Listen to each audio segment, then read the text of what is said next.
go.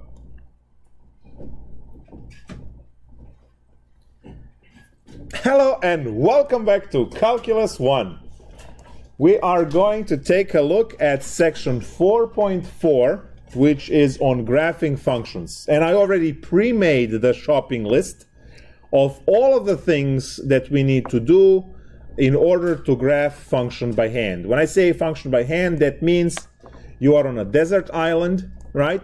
No cell phone, no calculator, Wilson is gone, all you have is a stick and a sand, and you can just, right, draw this graph because you have to construct a sturdy shelter, right? So, domain. Domain was taught in pre-calculus.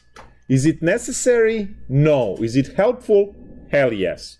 Because sometimes you only have, let's say, 0 to infinity as a domain. Let's say for ln or square root, pick your poison. And then you come up with a critical point of -1, right? Not in a domain. You don't have to consider it. Also, you don't have to consider the partitions that are not in the domain. So it reduces your calculations. If you know what the domain is, if you're conscious about the domain, then it reduces the work within this. And you have 13 different things to compute anyway, so why would you compute unnecessary stuff? So domain is very helpful. Number 2, algebra concept on x and y intercepts. You set x to 0 for y-intercept, y to 0 for x-intercept. You compute those equations. So that's algebra 1 for all functions, and you're done. Number 3, pre-calculus/calculus concept on vertical, horizontal, and slant asymptotes. We need those because those guide our function. And then we have our first and second derivative, that's calculus, and then the rest is, first and second derivative tests, which would give us increase, decrease, critical points, inflection points, concavity, min, max, so all of that good stuff would be there. Sometimes the information that we get from the first 6 points would be very limited. And then you would just have to go back to your middle school method of, just computing few points here and there to kind of complete the picture. Because you might not have, if you think about it, like 1 over x is decreasing on its entire domain. It has a vertical asymptote, horizontal asymptote, but there's no min, there's no max, right? So you might want to compute 1 or 2 additional points here and there to help you just draw the line. So that's just if you need to. Number 7 kicks in, and then number 8 is execute, right? Which is graph the function looking at all of the information. Now, this is a long problem. It takes long time to calculate all of these, 13 different things. So generally for exam, what I do is I break this problem into multiple problems. So for your exam 3, should you choose to have one, you will have a separate problem on first derivative test, and then separate problem on a second derivative test, and then there will be a graphing problem where I will give you everything 1 through 7, and you just need to draw the graph looking at the stuff. Because let's face it, you mess up on a first derivative. What else is wrong? Everything, right? Because second derivative is wrong, and first and second derivative tests are wrong, and obviously answer is wrong, right? So, having this long problem like this is not very efficient for exams. So I break it into few different problems, and then you have to deal with, actually 3 different problems because it's not the same function in them. I say do the first derivative test, I give you a function. Then I give you a different function. I say do the second derivative test. And then I give you the list and say according to the information you have, and I give you blah, like 1 through 7, or 1 through 6, depending on what you get. Just graph it. So now let's go and start this procedure with something simple. Just to outline our procedure here. So I'm going to pick problem that is not that. So how about 18? Function f of x is given as 3x minus x cubed. So we start with number 1, domain, that's all real numbers, it's a polynomial. So yeah, we'll have to partition everything.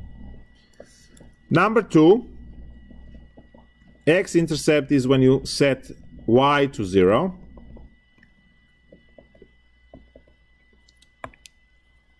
So we have x equal to 0, and then x squared equals to 3, from where x is equal to plus minus root 3. So we have 3 x-intercepts. The y-intercept would immediately be 0, 0, because you have x-intercept 0, 0. That's at the origin, so y-intercept is immediately 0, 0.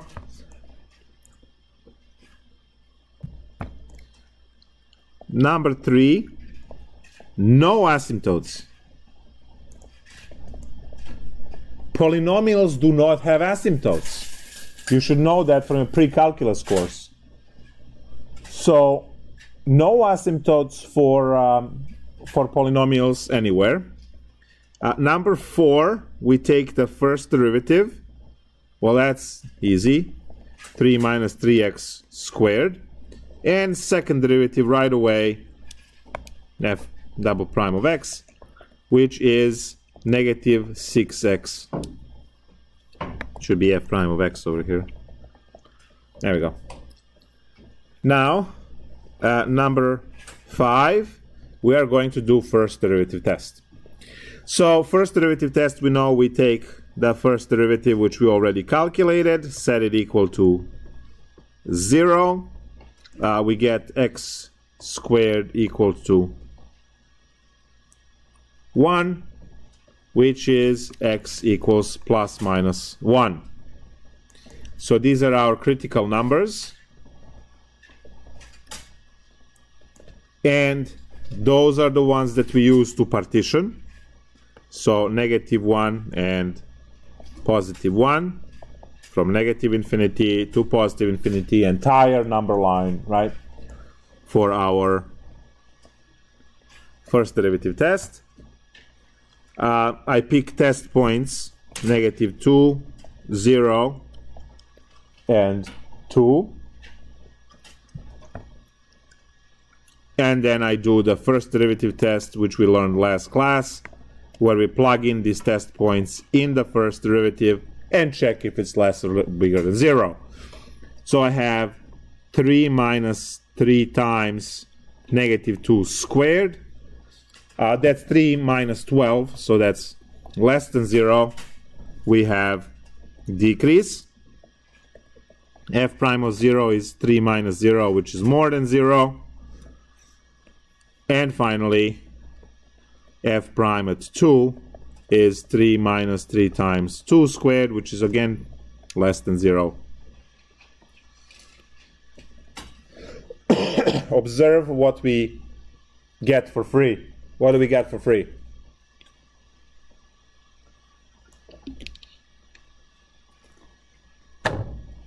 What do we have for free there?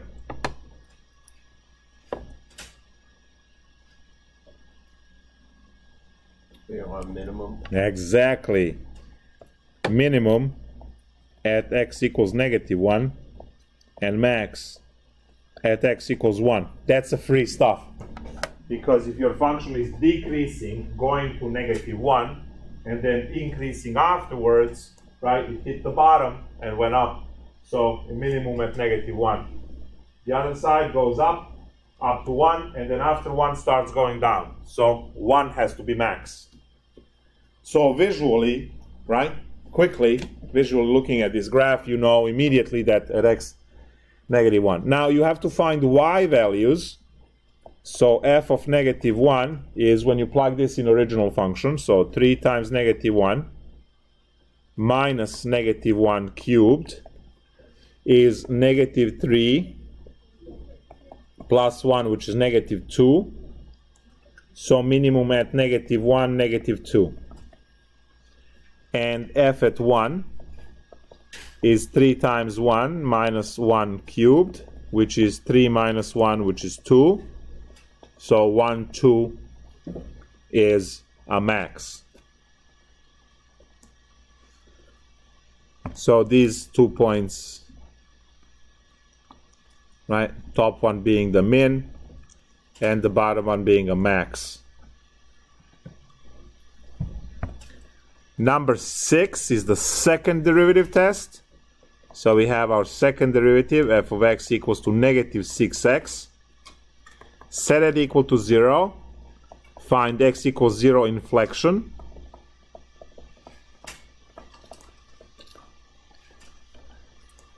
We don't have any vertical asymptotes, so our partition for the second derivative test is only going to be a 0, which is inflection point, from -infinity to +infinity.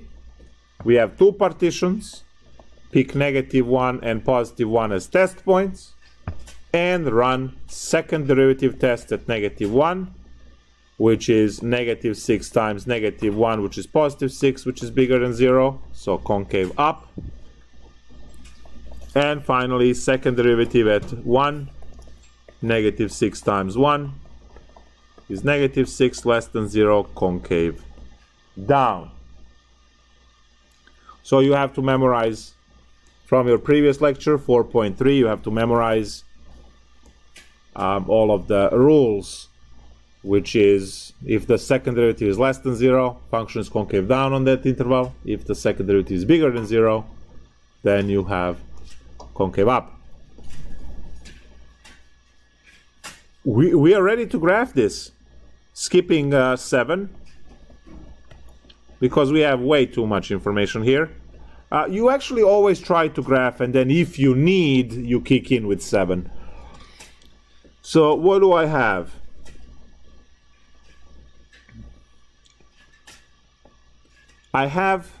I'm going to use 2 units, 2 squares over here as 1.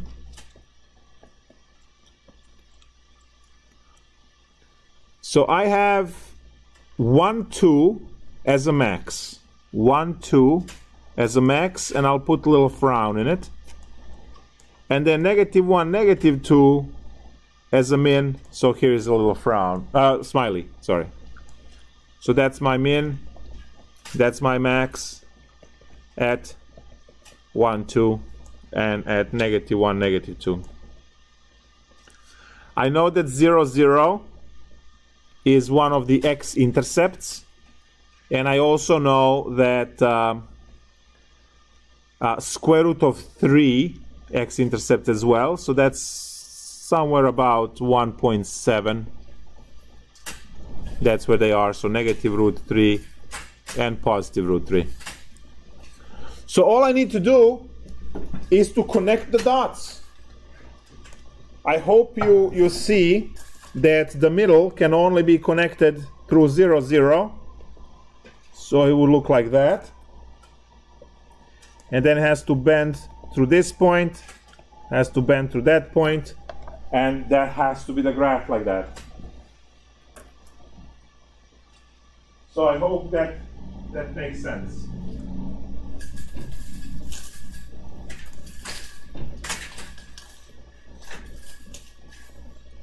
I'm not going to close these windows, I'm just going to get these, right? Good. Well, maybe you can close one. Yeah. We'll leave one open.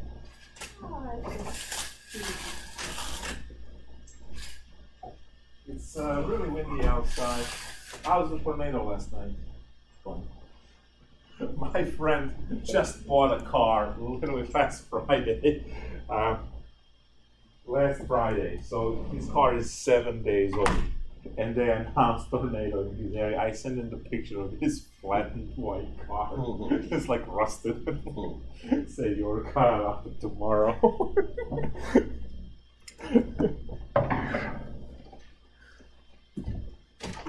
So let's do it one more time over here. I placed all of the points that have been calculated, and then I say I have to connect minimum into a maximum through 0, 0. And then I have to connect these guys here. And connect these guys here. And there it is. And that's the graph. Now please observe that you have a concave up, concave down there to check. You see how it's concave up from 0 all the way to the left is concave up, holds the water, and then 0 to the right, concave down. Concave down spills the water, opens downwards. So it fits. So this is one of the nice, cheap problems we can work on.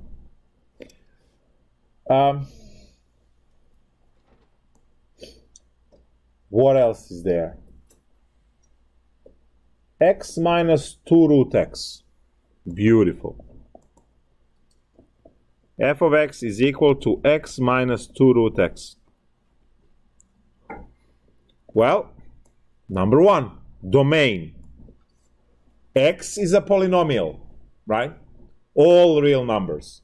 But square root only has 0 to infinity, right, for domain. So this one is negative infinity to infinity, but this one is limiting everything. So that one is messing everything up. So we have to use the most restrictive, right, of all. Because sure, you can plug in -1 on x, but you can't plug in -1 in root x, right? So that's the restrictive part. So we use the restriction, the most restrictive domain as the overall domain.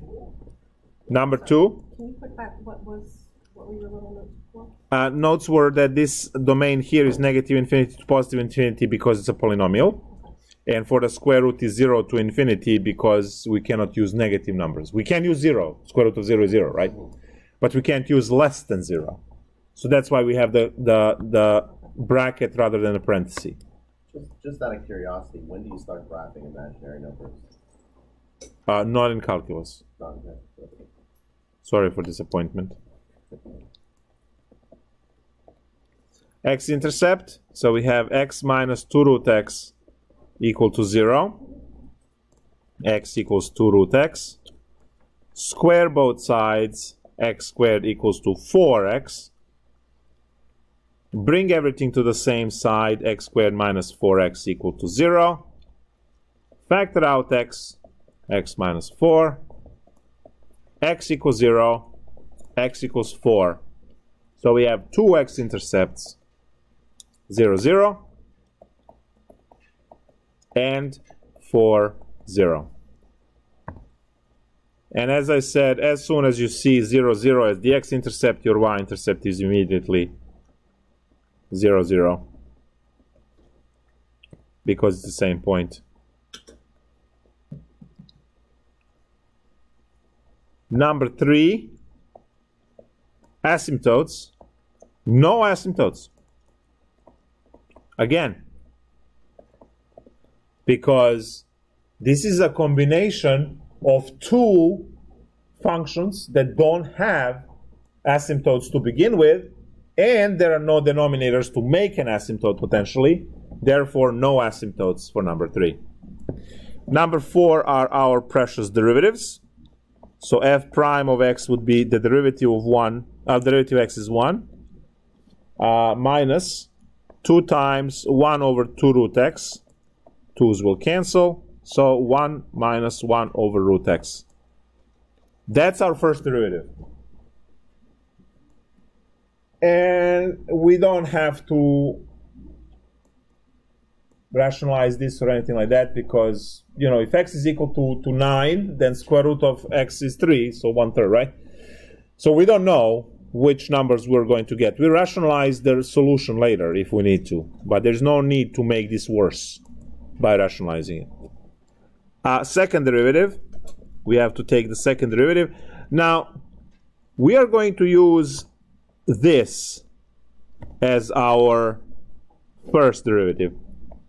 But I have to switch this into a better form to take the other derivative.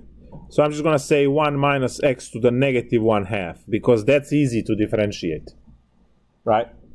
So we're going to use the green one to compute everything we need, but we're going to use the second one over here in the corner to calculate the second derivative. So the derivative of 1 is 0, and now we have 1/2 x to the negative 3/2, which is 1 over 2 x to the 3/2 as a second derivative.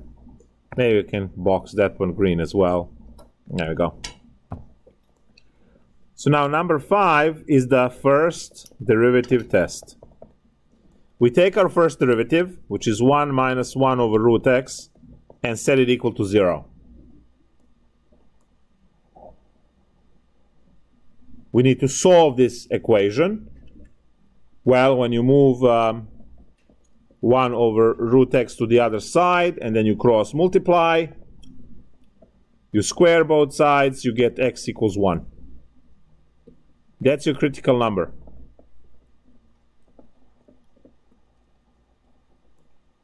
So now we have a critical number, and I can do my partition, but remember, I start my partition at 0. Because remember, my domain was 0 to infinity. So I don't have to consider negative numbers at all. So what do I have for my test values? 1/2 and let's say 2. So knowing domain kind of helps me out not to waste time computing, you know, -3 or something like that. So now I have this, and then I go and I say the first derivative computed at 1/2 is 1 minus 1 over square root of 1/2.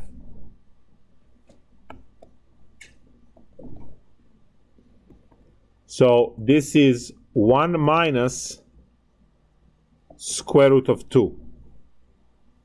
And that's less than 0. So how do I know this? Well, square root of 1/2 can be written as square root of 1 over square root of 2.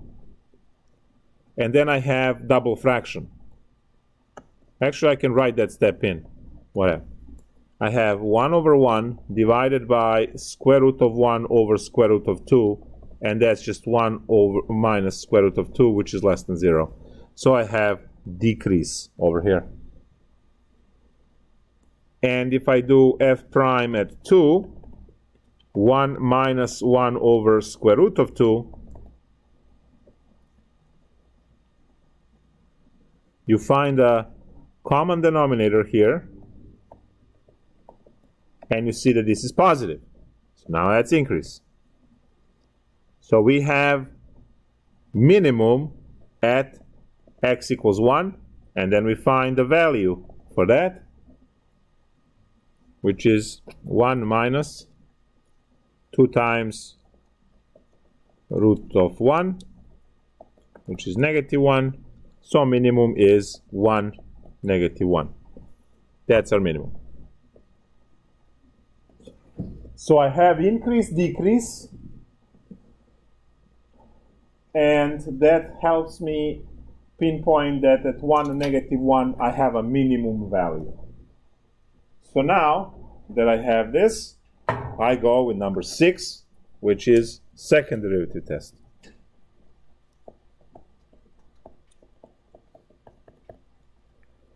Second derivative, we had 1 over 2 x to the 2/3 or 3/2.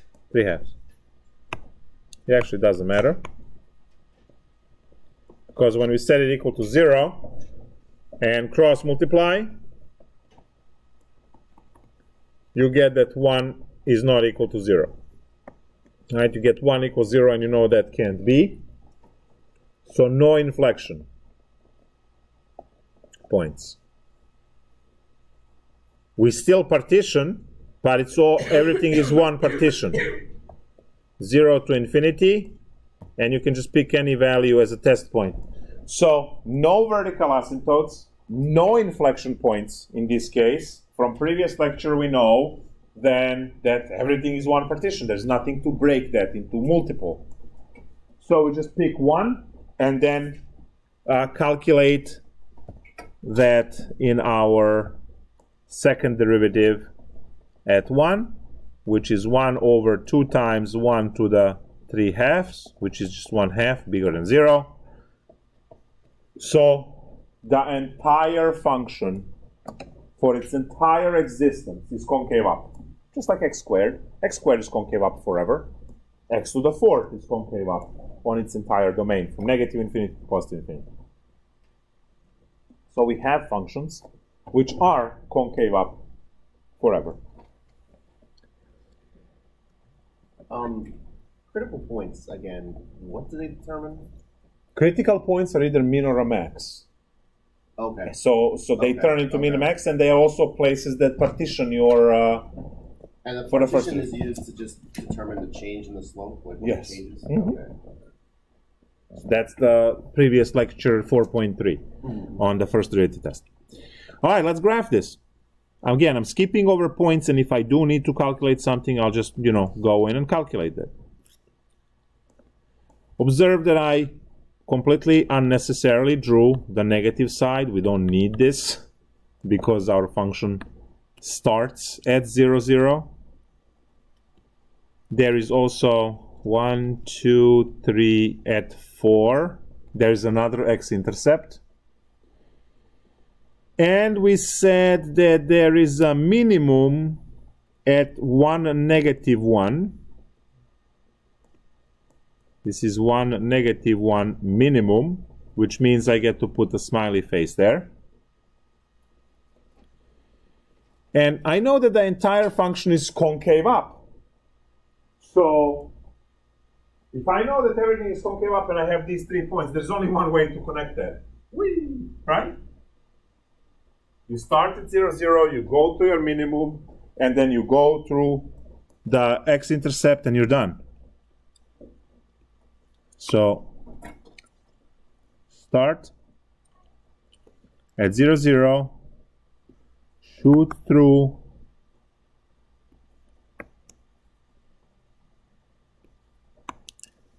I can't go. Okay, there we go, and shoot through 4, going up forever. Now please, when you are doing these things at home, let's say Desmos, you can use Mathematica as well, but Desmos is a little bit faster because it's a graphing software.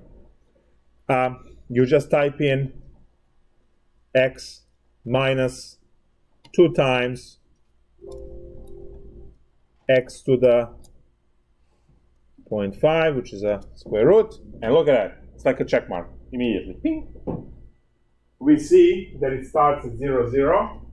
Here's number 5, so number 4, x-intercept, and negative 1, 1, negative 1 as a minimum. Exactly what we had. So you can check every single one of these homework assignments very precisely and nicely on these graphs. That's only if you're interested, obviously, otherwise don't bother. Cool? Of course it's cool, it's math, right? Let's do one more example and then take a break. That's the section. You go to the shopping list. We're not learning any new skills here, right? This is just a section that brings in a lot of concepts from your past together, right? Algebra, pre-calculus, and then our previous min, max, and first and second derivative tests, all of that together. Notebook is done, right? You have enough paper for one more problem. That's... I mean, if you got it, thank you. I bought the whole loose leaf. This is when you do the class prep, right? When you do the class prep and you see this section, you immediately know 2 things, right? Bring an extra notebook and then just do the wrist warm up before you go into the class. Calc 3 just experienced one of those sections a few days ago, and there's another one coming up It's a lot of writing. I'm running out of filing space. My filing cabinet. It's just you have a cabinet for Calc 1. I do. To file. Look, it is the nature of the beast. I mean, you know, about mathematics, everything is discipline and practice, and that's all it is. 36 ln x squared plus 1, or 35 inverse tangent, or 37 x plus 2 cosine x, or what should we do? 36. With the ln? Understood. F of x is equal to ln of x squared plus 1. Let's see. It's on the. Right. Sure. Alright, I'll just watch it on the video, that's fine. Exactly, you have it, right? It's a live stream with a 30-second delay. That's built in for gamers, so you can stream snipe. For fast competitive games, you know where the players are, because you play on one screen, on another screen you're watching the stream of someone from opposite team. You're technically cheating. So they built in the delay so that you can cheat that way. Exactly. So now you have a delay here for calculus. Your calculus is being delivered 30 seconds late. It's the same idea like GPS is purposely off a few feet, and amount of how much is off and in which direction changes on a random basis. Your GPS satellite and technology that we have can pinpoint an ant in a grass with a precision. But then if it was given to that precision, anyone can use it to guide a missile or something, right? So you actually make it always off. That technology was obviously military technology first and then declassified for general population. So the declassified version is the one that is infused. The military has their drones and other stuff. That's, you know, on the military network there is no, but on our network we do have that stuff. So there you go. Anyway, going back to this, do you want to try this on your own, to go through the list for about 18 seconds, no pressure, and then number 1 domain, number 2 xy intercept, number 3 asymptotes, right? Just go a little bit. First derivative, second derivative.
All right, let's take a look. So, number one, domain is 0. Oh, sorry. Domain should be for ln x 0 to infinity. But that's ln x. You are not allowed to plug in negative numbers or 0. But see, the trick is that this part, what we call the argument, can never be 0 or negative. So domain is negative infinity to infinity, even though it's a ln problem, because the only thing that you're actually getting is positive numbers there. Think about it. If you pick your x to be negative 3, negative 3 squared is positive 9 plus 1 is 10. There is no way for this to be a negative number or 0, which is why we have domain to be everything, which means also no vertical asymptote that we are used to. So for original ln x, it's 0 to infinity, and original ln x has vertical asymptote at x equals 0. That's original ln x. But we have functional composition in this case, and x squared plus 1 makes everything positive all the time. So we have negative infinity to positive infinity. Number 2, x-intercept ln of x squared plus 1 equal to 0 for x-intercept. We e both sides, and we have x squared plus 1 is equal to 1. X squared equal to 0, x equal to 0. So we have 0, 0 as x-intercept and also as the y-intercept. So that's our important point that we will graph.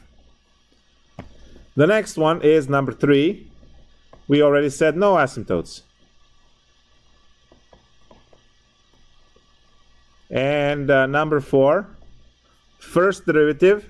Oh, we like this one on ln because you copy the argument as is and put its derivative on top. Second derivative is more mess, obviously, because now we have the quotient rule. Times 2 minus 2x times 2x. So our second derivative is given as, this is what? 2x squared plus 2 minus 4x squared. So 2 minus 2x squared over x squared plus 1 squared. That's it. So we have our derivatives. Number 5, we take 2x over x squared. So, oops, I forgot to write first derivative test. So we take the first derivative, 2x over x squared plus 1, and we set that equal to 0. When you cross multiply, you get 2x equal to 0. Guess x equals 0 as the critical number.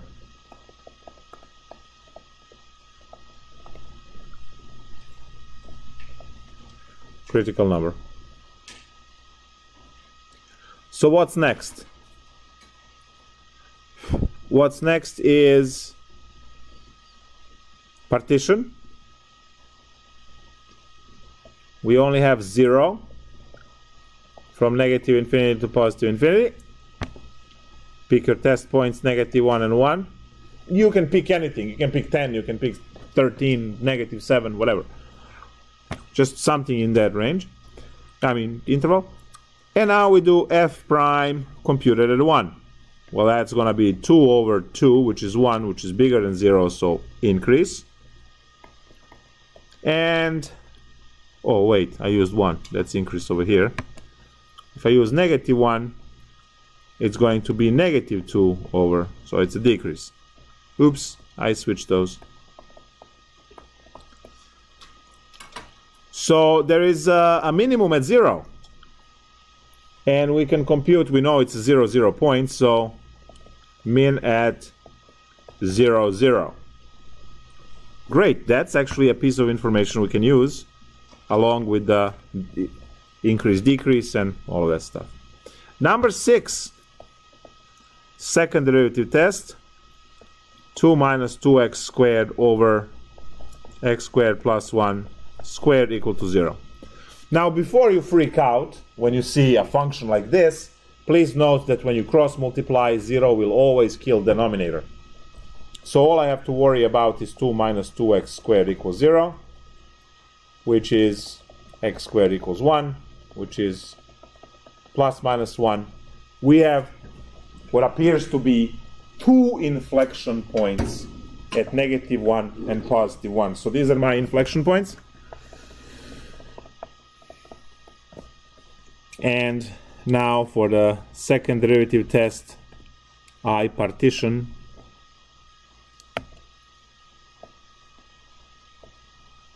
at negative 1 and 1, negative infinity to positive infinity, entire domain.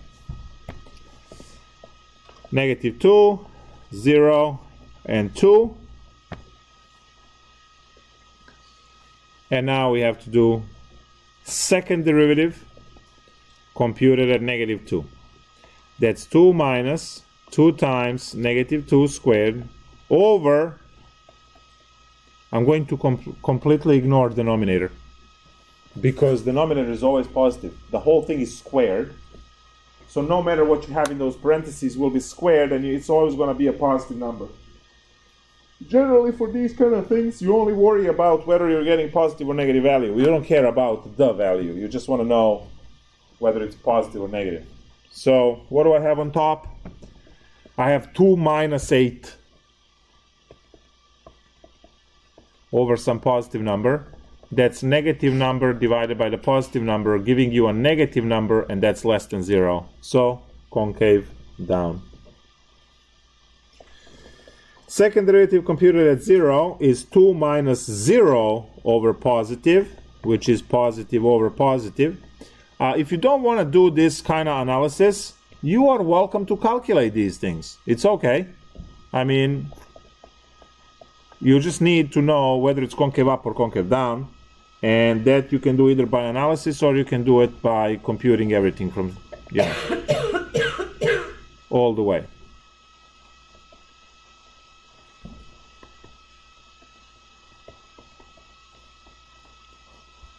This one is the same as the negative 2, because whether you square negative 2 or 2, you get the same thing. So I have my concavities, and I have the increase-decrease, and I have the minimum point, and I have the x-intercept, y-intercept, which happen to be also the minimum. So we actually have everything we need to graph. In case that something is not clear, we can always compute more points. So here we go. Number 8 is the graph.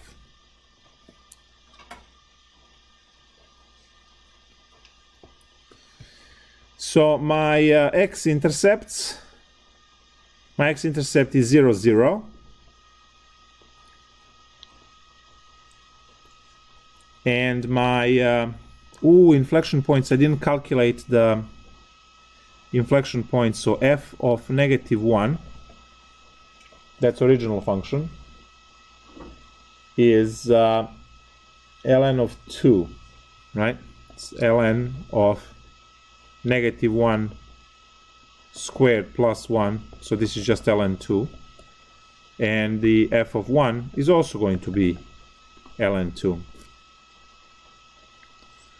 Now ln 2 is about, if I remember well, 0.7 or something.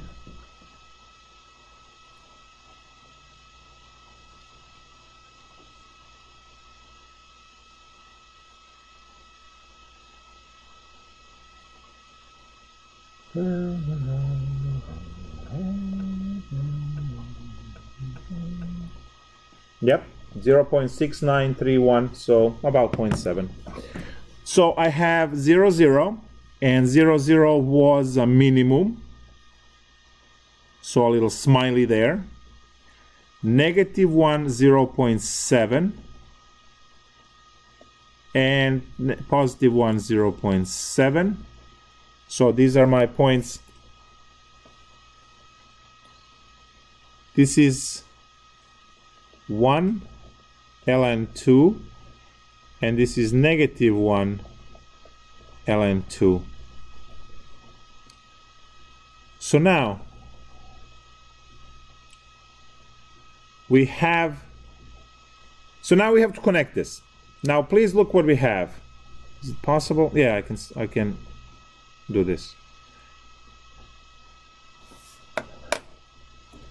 Look how you can use the concavity, right? Between the negative 1 and 1, between negative 1 and 1, which is between these 2 points, you have concave up. So that's going to be U-shaped, right? Concave up. And you see it fits, because point, down, up, right? So U-shape, and it needs to be U-shape in the middle. And then these are concave up. So this just goes like the, you know, when the kids draw the bird, right? In a distance, you have the mountains. As a kid, you draw like mountains and stuff, and the creek and a little house, and then you draw the birds like that. That's actually what it is. So we have a U shape in the middle,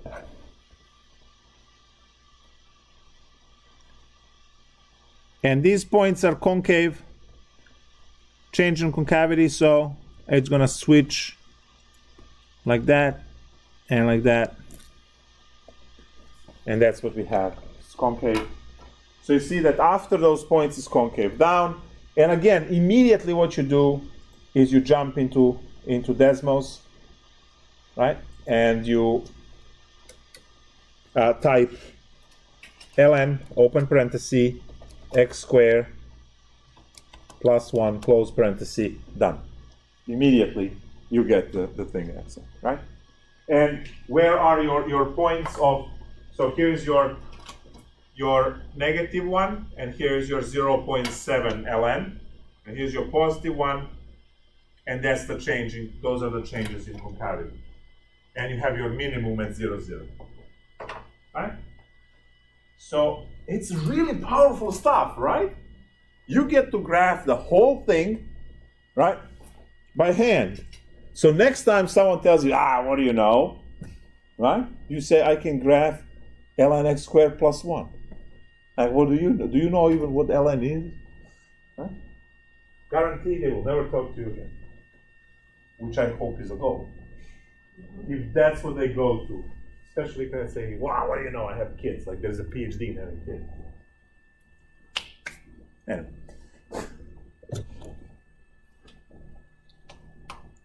Ta-da! That's it. I hope you're not disappointed. We're just going to put a lot of stuff we learned before, dump everything on a pile, and just look at all of that at once. So we'll do more examples next Saturday after exam. So we'll take a short break. Bye.